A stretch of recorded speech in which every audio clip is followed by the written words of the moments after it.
여기 미국 LA에 한 음향학 교수가 있습니다.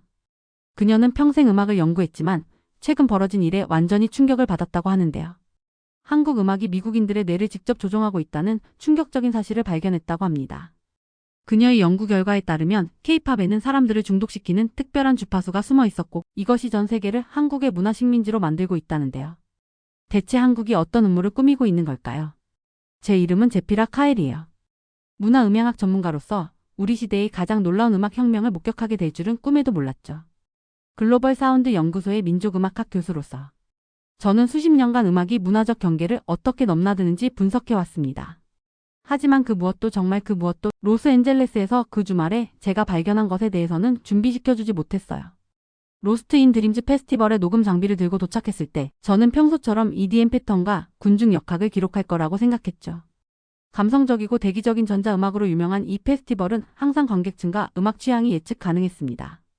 하지만 메인 무대 근처에 장비를 설치하면서 뭔가 특이한 걸 발견했어요. 젊은 남자들이 그것도 때를 지어서 한국어가 적힌 표지판을 들고 있었던 거예요. K-팝 데모넌터스라는 현수막이 군중 곳곳에 보였답니다. 골던의 첫 음이 페스티벌 전체에 울려 퍼지자 변화는 순식간에 일어났어요. 평생 록이나 힙합만 들었을 것 같은 건장한 남자들을 포함한 미국 팬들이 완벽한 한국어로 노래하기 시작했죠. 그들의 목소리가 하나로 어우러져 제가 논문에서만 이론화했던 화음의 융합을 만들어냈습니다. 음파가 공기를 통해 다르게 퍼지는 것 같았고 단순한 음악을 초월한 에너지를 전달했어요. 제 옆에 서 있던 한 남자 플란넷 셔츠에 수염이 덥수룩한 남자가 눈물을 흘리며 정민의 고음 파트를 따라 부르는 모습을 봤어요. 그의 발음은 완벽했고 감정은 진짜였죠. 저는 재빨리 녹음기를 그에게 돌렸습니다. 나중에 그가 트래비스라는 건설 노동자이며 6개월 전까지만 해도 K-팝이 뭔지도 몰랐다는 걸 알게 되었어요. 어떻게 이런 일이 일어났는지 설명할 수가 없어요. 트래비스가 공연이 잠시 멈춘 사이에 말했더군요. 그의 목소리는 경이로움으로 떨리고 있었죠. 그냥 저한테 말을 걸더라고요. 가사가 음악이 마치 항상 찾고 있었는데 없다는 걸 몰랐던 뭔가를 찾은 것 같았어요. 제가 군중 속을 돌아다니며 데이터를 수집하면서 패턴이 나타나기 시작했습니다. 이건 고립된 현상이 아니었어요. 수백 아니 수천 명의 젊은 미국 남성들이 에이티즈를 발견하고 있었고 단순한 팬덤을 넘어선 뭔가를 찾고 있었죠. 그들은 응원봉을 흔들고 팬챈트를 외치고 심지어 그룹의 안무까지 따라했습니다. 하지만 정말 저를 놀라게 한 건 음향학적 현상이었어요. 제 장비가 이상한 수치를 보여주기 시작했죠. 군중이 함께 노래할 때 주파수 패턴이 제가 30년 경력 동안 본 적 없는 방식으로 정렬되었습니다. 마치 음악 자체가 문화적, 언어적 장벽을 허물고 있는 것 같았어요. 혼잡한 무대 앞에서 빠져나와 언덕 위로 올라가서 아래 바다처럼 펼쳐진 사람들을 내려다봤습니다. 해가 지평선 아래로 지면서 무대 조명이 켜지기 시작했고 2만 명이 한국어로 노래하는 소리를 들을 수 있었어요. 척추를 타고 전율이 흘렀죠. 민족음악 학자로서 저는 음악이 경계를 넘는 순간들을 연구해왔지만 이건 달랐습니다. 이건 진화였어요.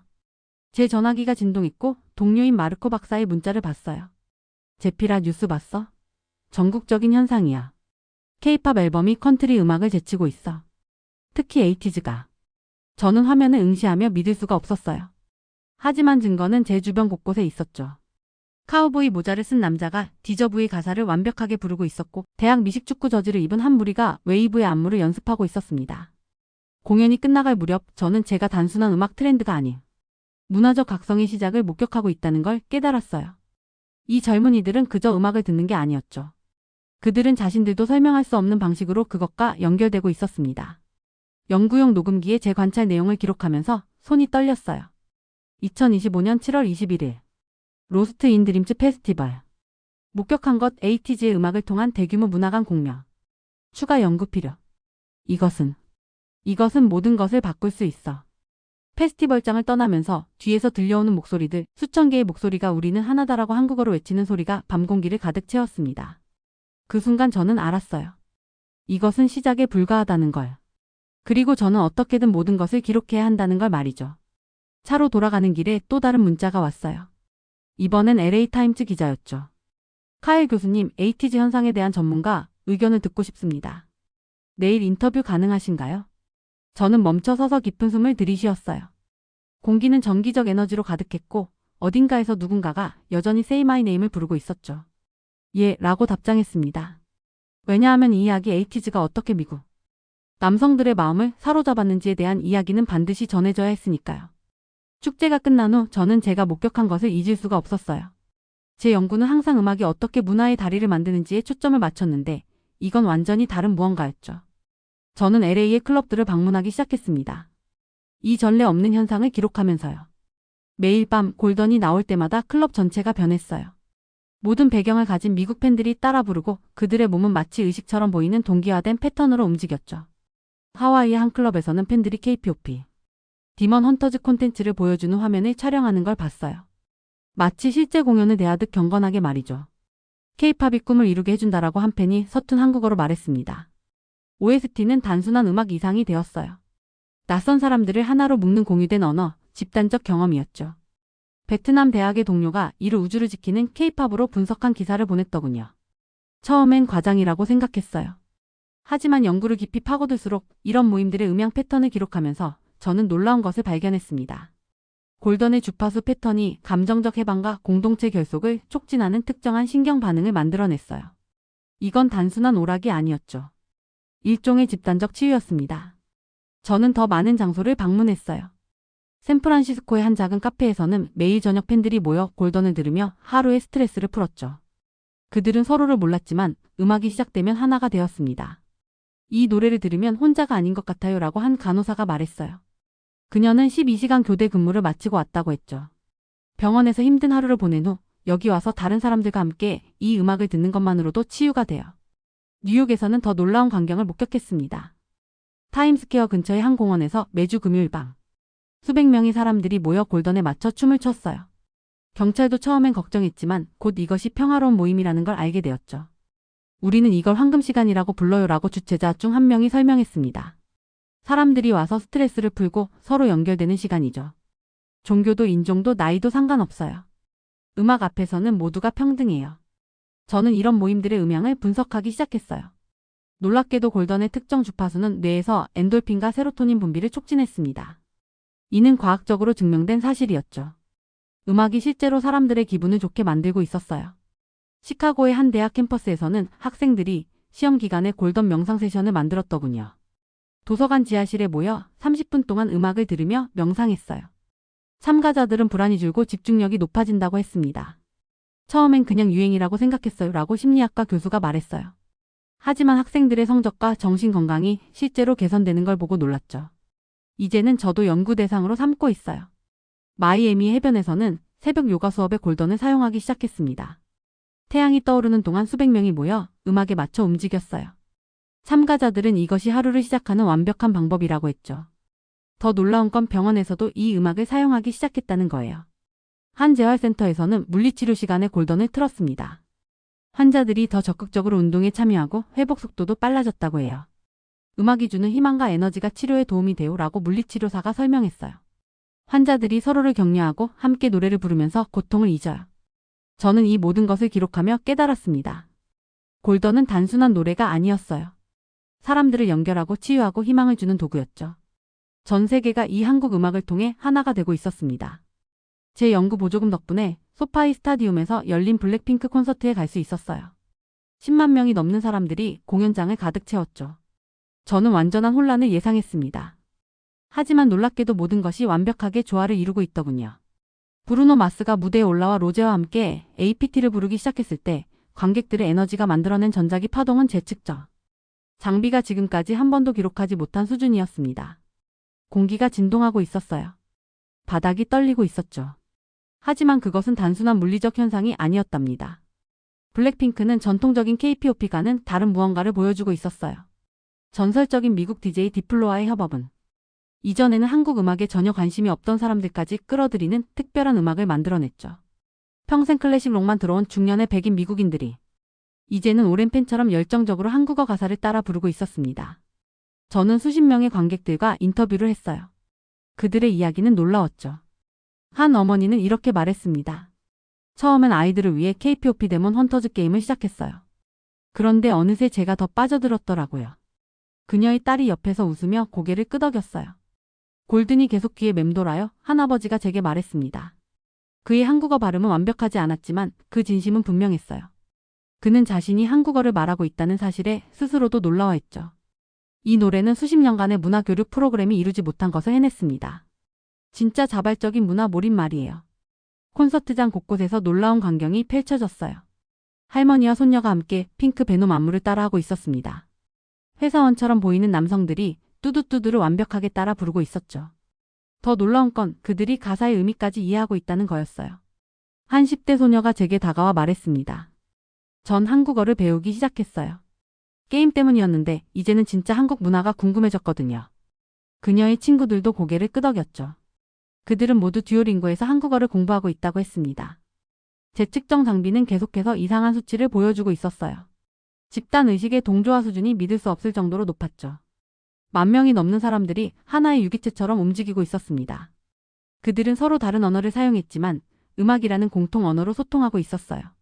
제니가 무대 중앙으로 걸어 나왔을 때 관객들의 함성은 더욱 커졌습니다. 그녀가 영어로 말하기 시작했어요.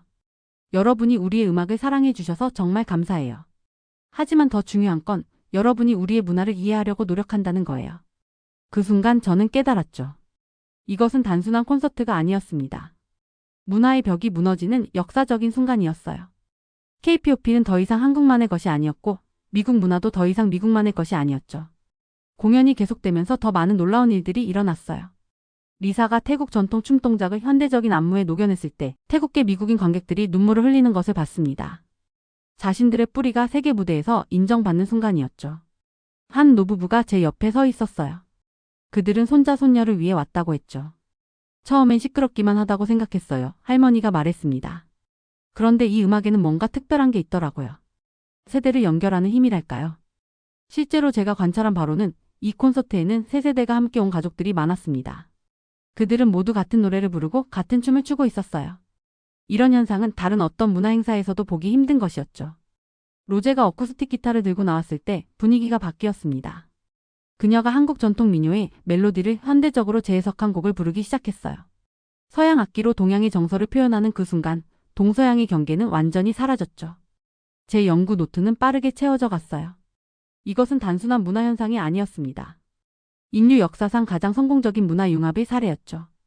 강요가 아닌 선택으로, 의무가 아닌 즐거움으로 이루어진 진정한 글로벌 문화의 탄생이었어요.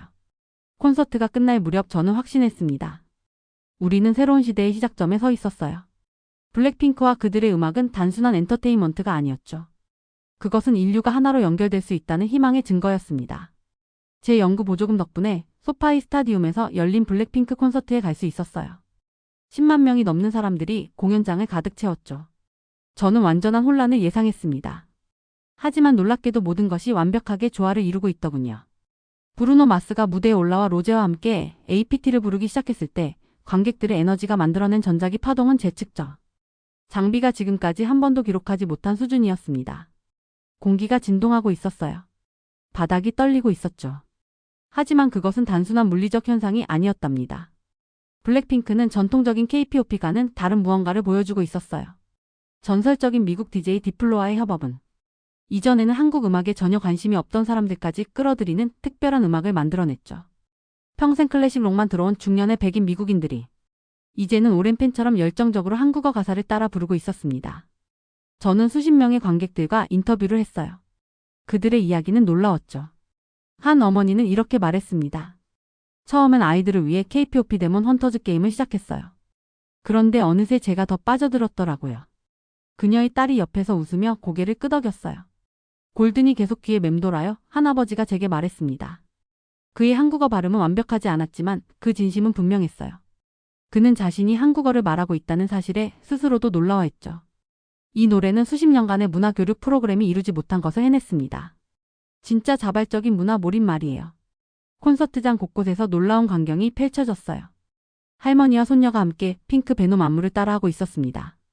회사원처럼 보이는 남성들이 뚜두뚜두를 완벽하게 따라 부르고 있었죠. 더 놀라운 건 그들이 가사의 의미까지 이해하고 있다는 거였어요. 한 10대 소녀가 제게 다가와 말했습니다. 전 한국어를 배우기 시작했어요. 게임 때문이었는데 이제는 진짜 한국 문화가 궁금해졌거든요. 그녀의 친구들도 고개를 끄덕였죠. 그들은 모두 듀오링고에서 한국어를 공부하고 있다고 했습니다. 제 측정 장비는 계속해서 이상한 수치를 보여주고 있었어요. 집단 의식의 동조화 수준이 믿을 수 없을 정도로 높았죠. 10,000명이 넘는 사람들이 하나의 유기체처럼 움직이고 있었습니다. 그들은 서로 다른 언어를 사용했지만 음악이라는 공통 언어로 소통하고 있었어요. 제니가 무대 중앙으로 걸어 나왔을 때 관객들의 함성은 더욱 커졌습니다. 그녀가 영어로 말하기 시작했어요. 여러분이 우리의 음악을 사랑해 주셔서 정말 감사해요. 하지만 더 중요한 건 여러분이 우리의 문화를 이해하려고 노력한다는 거예요. 그 순간 저는 깨달았죠. 이것은 단순한 콘서트가 아니었습니다. 문화의 벽이 무너지는 역사적인 순간이었어요. K-POP는 더 이상 한국만의 것이 아니었고 미국 문화도 더 이상 미국만의 것이 아니었죠. 공연이 계속되면서 더 많은 놀라운 일들이 일어났어요. 리사가 태국 전통 춤 동작을 현대적인 안무에 녹여냈을 때 태국계 미국인 관객들이 눈물을 흘리는 것을 봤습니다. 자신들의 뿌리가 세계 무대에서 인정받는 순간이었죠. 한 노부부가 제 옆에 서 있었어요. 그들은 손자 손녀를 위해 왔다고 했죠. 처음엔 시끄럽기만 하다고 생각했어요. 할머니가 말했습니다. 그런데 이 음악에는 뭔가 특별한 게 있더라고요. 세대를 연결하는 힘이랄까요. 실제로 제가 관찰한 바로는 이 콘서트에는 세 세대가 함께 온 가족들이 많았습니다. 그들은 모두 같은 노래를 부르고 같은 춤을 추고 있었어요. 이런 현상은 다른 어떤 문화 행사에서도 보기 힘든 것이었죠. 로제가 어쿠스틱 기타를 들고 나왔을 때 분위기가 바뀌었습니다. 그녀가 한국 전통 민요의 멜로디를 현대적으로 재해석한 곡을 부르기 시작했어요. 서양 악기로 동양의 정서를 표현하는 그 순간 동서양의 경계는 완전히 사라졌죠. 제 연구 노트는 빠르게 채워져 갔어요. 이것은 단순한 문화 현상이 아니었습니다. 인류 역사상 가장 성공적인 문화 융합의 사례였죠. 강요가 아닌 선택으로, 의무가 아닌 즐거움으로 이루어진 진정한 글로벌 문화의 탄생이었어요.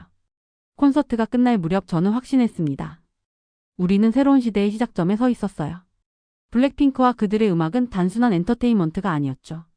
그것은 인류가 하나로 연결될 수 있다는 희망의 증거였습니다. 송크란 2025물 축제에서 제 연구 결과를 발표해달라는 초대를 받았을 때 저는 망설임 없이 응했어요. 한국에서 직접 이 현상을 연구할 수 있는 기회였으니까요. 서울랜드는 거대한 축제장으로 변했죠.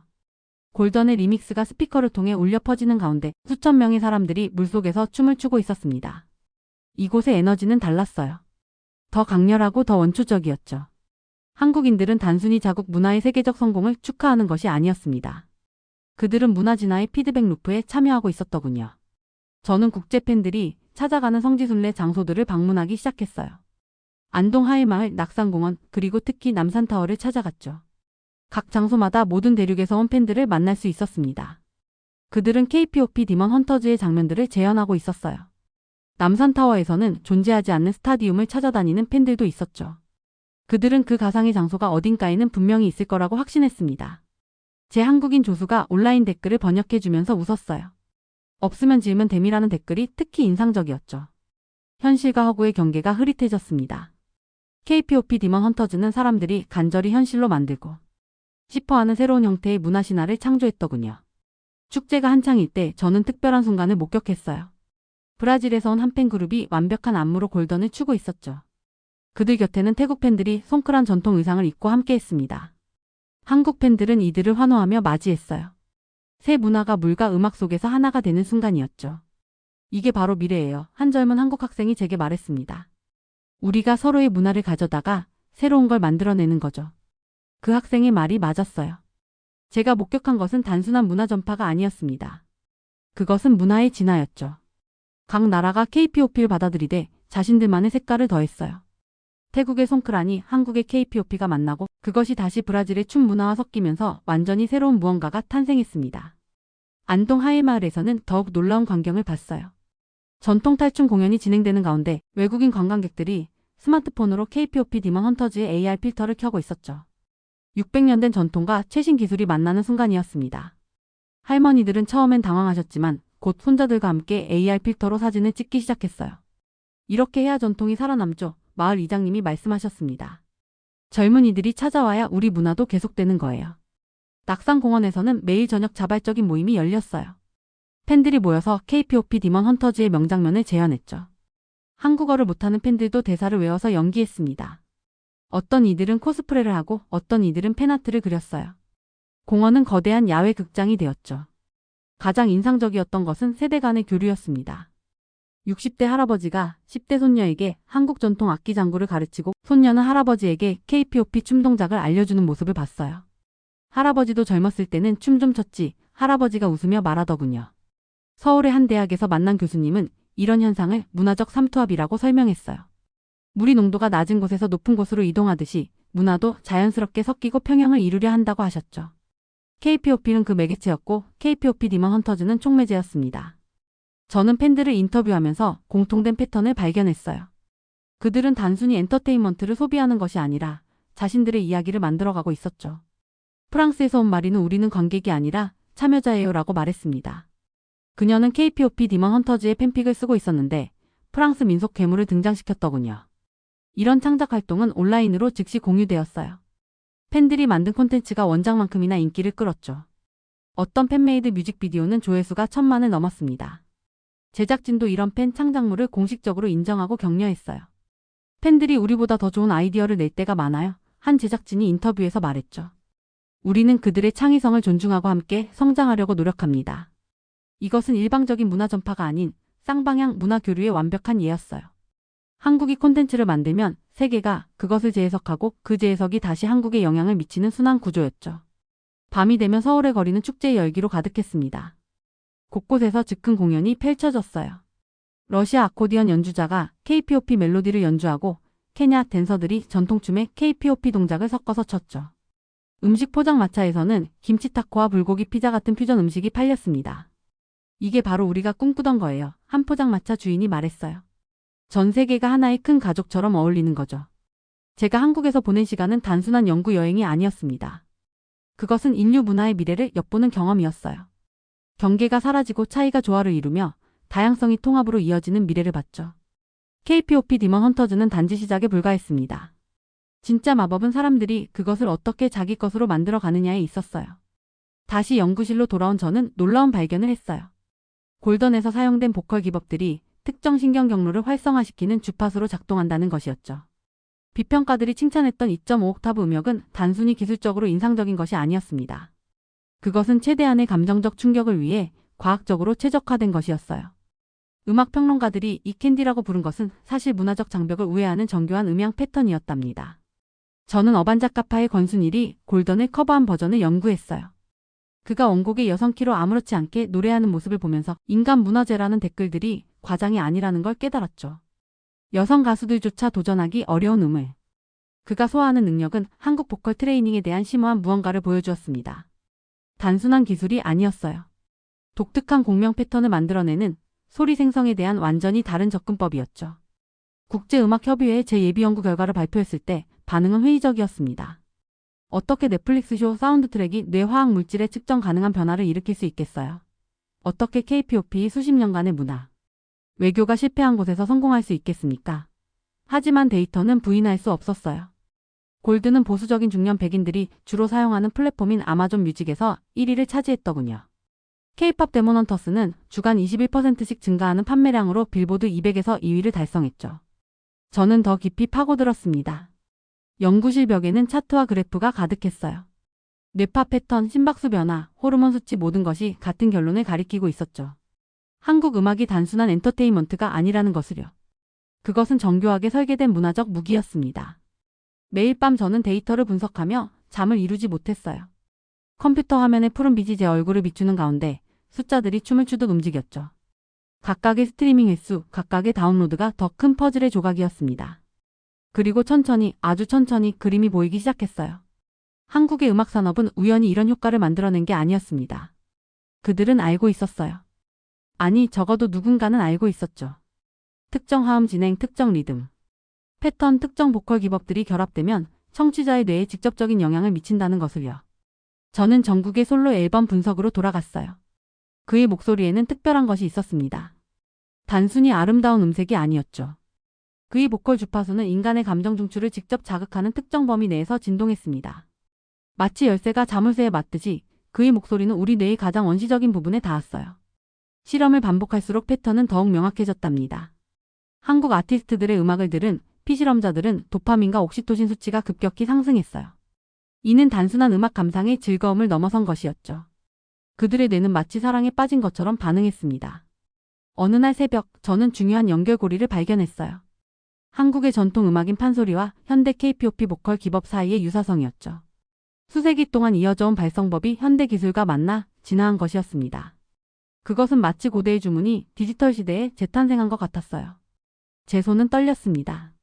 이 발견의 의미를 깨달았기 때문이었죠. 만약 이것이 사실이라면 한국은 단순히 문화 콘텐츠를 수출하는 것이 아니었어요. 그들은 전 세계 사람들의 마음과 정신에 직접 접근할 수 있는 열쇠를 가지고 있었던 겁니다. 하지만 왜일까요? 왜 한국은 이런 능력을 개발했을까요? 그리고 더 중요한 것은 그들이 이것으로 무엇을 하려는 걸까요? 저는 의자에서 일어나 창문으로 걸어갔습니다. 도시의 불빛들이 반짝이고 있었어요. 어딘가에서 누군가는 지금도 골던을 듣고 있겠죠. 그들의 뇌 속에서는 화학 물질들이 춤을 추고 신경 연결이 재배열되고 있을 겁니다. 그들은 자신들이 변화하고 있다는 것을 알까요? 제 연구는 이제 새로운 국면에 접어들었습니다. 단순히 현상을 관찰하는 것을 넘어 그 이면의 의도를 파악해야 했어요. 누가 이 모든 것을 조율하고 있는 걸까요? 그리고 그들의 최종 목표는 무엇일까요? 컴퓨터로 돌아가면서 저는 다음 단계를 계획했죠. 한국으로 가야 했습니다. 직접 그들의 음악 산업 내부를 들여다봐야 했어요. 진실은 데이터 속에만 있는 것이 아니었습니다. 그것은 스튜디오에서, 연습실에서, 그리고 아티스트들의 목소리 속에 숨어 있을 거예요. 하지만 제가 그때는 몰랐던 것이 있었죠. 제가 그들을 연구하는 동안 그들도 저를 지켜보고 있었다는 것을요. 저는 이 마지막 장을 쓰면서 제 자신의 변화를 지켜보고 있어요. 과학적 객관성을 유지하며 평생을 보낸 저 제피라. 카엘이 데이터를 분석하면서 골던을 흥얼거리고 있죠. 그 노래가 저도 감염시켰고 이제 그 이유를 이해하기 시작했습니다. 이건 단순히 음악이나 한국 문화가 세계를 정복하는 것에 대한 이야기가 아니에요. 인류가 새로운 형태의 연결을 발견하는 것에 대한 이야기입니다. 일본의 JPOP 확장 계획이 실패한 것은 KPOP를 특별하게 만든 것이 무엇인지 더욱 부각시켰어요. 아라시가 브루노 마스가 프로듀싱한 곡들을 불렀지만 반응이 미지근했을 때 기술적 완벽함만으로는 충분하지 않다는 것이 명확해졌죠. KPOP는 더 많은 것을 제공했기 때문에 성공했습니다. 초인적인 기술력을 통해 전달되는 감정적 진정성 말이에요. 한국 아티스트들이 보여준 가창력은 단순히 인상적인 것이 아니었어요. 그것은 변화를 일으키는 힘이었습니다. 저는 처음에 아이들을 위해 KPOP, 데몬 헌터를 틀어준 부모님들이 아이들보다 더 큰 팬이 되는 것을 기록했어요. 건설 현장에서 일하는 노동자들이 골던을 부르는 것을 녹음했죠. 사람들이 자신들이 부르는 가사를 이해하려고 필사적으로 노력하면서 미국 전역에 한국어 수업이 가득 차는 음향 패턴을 측정했습니다. K-팝이 우주를 지킬 때는 더 이상 과장된 표현처럼 보이지 않았어요. 제 연구는 하나의 결론으로 이어졌습니다. 우리는 최초의 진정한 글로벌 문화의 탄생을 목격하고 있다는 것이죠. 식민지화나 경제적 지배를 통해 강요된 것이 아니라 KPOP에서 자신들이 놓치고 있었던 무언가를 발견한 수백만 명의 사람들이 자유롭게 선택한 것이었어요. 이 놀라운 현상은 단순히 음악에 관한 것이 아니었습니다. 인류가 공통의 주파수, 우리가 영구적이라고 생각했던 모든 장벽을 초월하는 공유된 공명을 찾는 것에 관한 것이었죠. 변화는 작은 것들에서 시작되었어요. 처음에는 그저 몇몇 학생들이 점심시간에 한국 노래를 흥얼거리는 것이었죠. 그런데 곧 전체 식당이 함께 노래하기 시작했습니다. 선생님들도 가사를 배우기 시작했어요. 심지어 우리 학교 교장 선생님까지도 월요일 조회 시간에 여러분, 오늘도 골든한 하루 되세요. 라고 말씀하시기 시작했죠. 저는 이 현상이 어떻게 퍼져나가는지 추적했어요. 한 도시에서 다른 도시로, 한 나라에서 다른 나라로. 마치 바이러스처럼 퍼졌지만 이것은 사람들을 아프게 하는 바이러스가 아니었습니다. 오히려 사람들을 행복하게 만들고 연결시키고 함께 춤추고 노래하게 만드는 바이러스였어요. 제가 특히 흥미롭게 본 것은 언어 장벽이 사라지는 방식이었습니다. 사람들은 한국어를 완벽하게 이해하지 못해도 노래의 감정을 느낄 수 있었어요. 사랑해라는 단어를 모르는 사람도 그 단어가 담긴 노래를 들으면 가슴이 따뜻해지는 것을 느꼈죠. 음악이 번역기가 되어준 것입니다. 연구를 진행하면서 저는 수많은 인터뷰를 했어요. 80세 할머니부터 8세 어린이까지 모든 연령대의 사람들이 KPOP에 대해 이야기했습니다. 한 할머니는 이렇게 말씀하셨어요. 내 인생에서 이렇게 젊어진 기분을 느낀 적이 없어요. 손자들과 같은 노래를 부르고 같은 춤을 추다니. 그리고 데몬들과의 전투가 끝난 후 사람들은 KPOP를 단순한 무기가 아닌 삶의 일부로 받아들이기 시작했죠. 체육관에서는 KPOP에 맞춰 운동하는 수업이 생겼고 회사들은 팀 빌딩 활동으로 KPOP 댄스를 배우기 시작했습니다. 심지어 정치인들도 선거 캠페인에서 KPOP 노래를 사용하기 시작했어요. 제가 관찰한 가장 놀라운 변화 중 하나는 사람들의 자신감이었습니다. KPOP를 통해 사람들은 자신을 표현하는 새로운 방법을 찾았어요. 평소에는 수줍음이 많던 사람들도 좋아하는 KPOP 노래가 나오면 갑자기 무대 위의 스타처럼 변했죠. 이것은 단순히 음악을 듣는 것이 아니라 음악을 통해 새로운 자신을 발견하는 것이었습니다. 학교에서도 큰 변화가 일어났어요. 한국어 수업이 가장 인기 있는 외국어 수업이 되었고 학생들은 K-pop 가사를 통해 한국어를 배우기 시작했죠. 선생님, 보라애가 무슨 뜻이에요? 라는 질문이 끊이지 않았습니다. 선생님들도 학생들의 열정에 놀라며 함께 배우기 시작했어요. 음식 문화도 변했습니다. 김치, 불고기, 떡볶이 같은 한국 음식이 전 세계 학교 급식 메뉴에 등장하기 시작했죠. 아이들은 젓가락 사용법을 배우고 잘 먹겠습니다 라고 인사하는 법을 익혔어요. 문화는 음악을 통해 전파되었고 음악은 더 많은 문화적 교류의 문을 열어주었습니다. 제 최종 보고서를 준비하면서 저는 근처 기숙사에서 들려오는 골던을 들을 수 있어요. 전 세계 수백만 명과 마찬가지로 그 학생들도 전례 없는 무언가의 일부가 되었죠.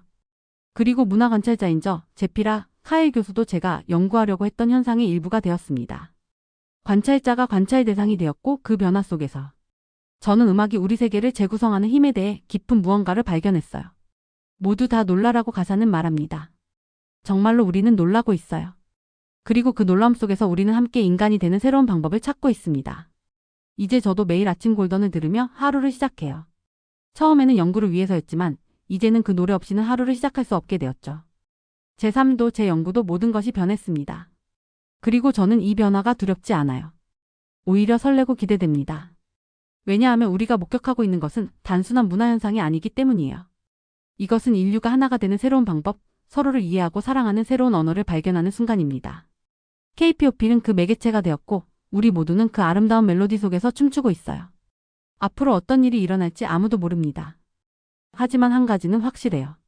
우리는 이미 변했고 그 변화는 되돌릴 수 없습니다. 그리고 그것은 좋은 일이에요. 왜냐하면 우리는 함께 더 나은 세상을 만들어가고 있으니까요. 한 번에 한 노래씩, 한 번에 한 춤씩 말이죠.